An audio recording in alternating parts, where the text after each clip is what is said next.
Batiquitos Lagoon, a vital estuary in which a thriving ecosystem flourishes and provides essential services to the surrounding environment. And here is Clark.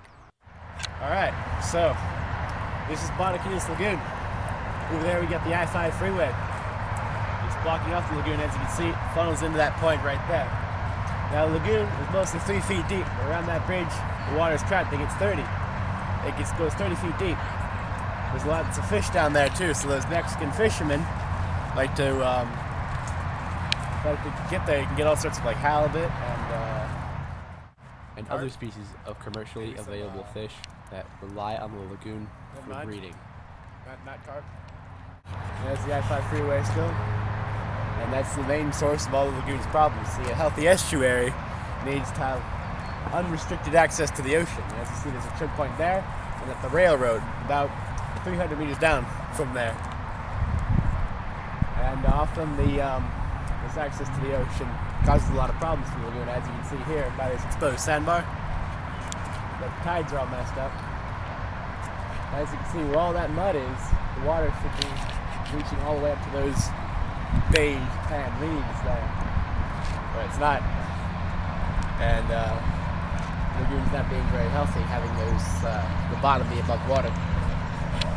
So that exposes all sorts of potential problems.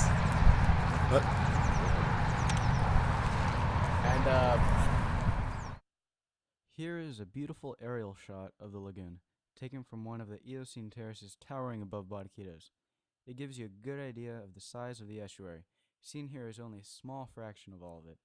Batiquitos Lagoon in its present state is a successful result of mitigation banking, when it was reclaimed from a stinking, abused swamp in 1982 to compensate for the loss of marine habitat when Los Angeles Harbor was dredged and expanded.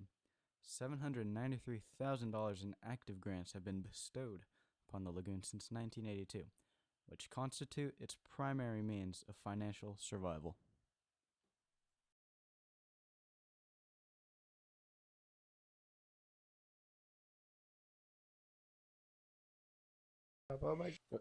Meanwhile, flanking the lagoon, here lies a gorgeous grove of trees that emphasize the natural, unspoiled beauty God has bestowed upon our stewardship to preserve and protect.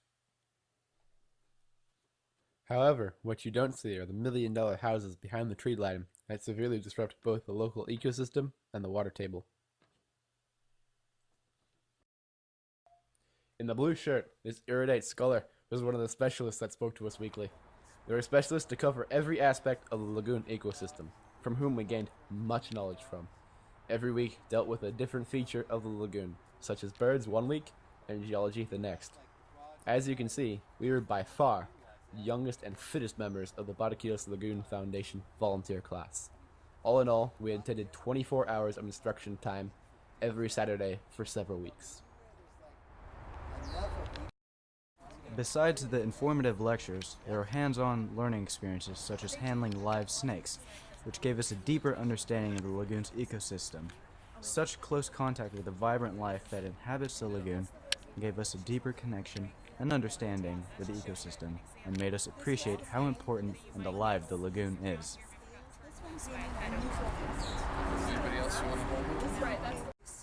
Inside the Nature Center, the majority of our informative lectures took place. This lady lectured us on the Native Americans who once resided by the lagoon and utilized its resources.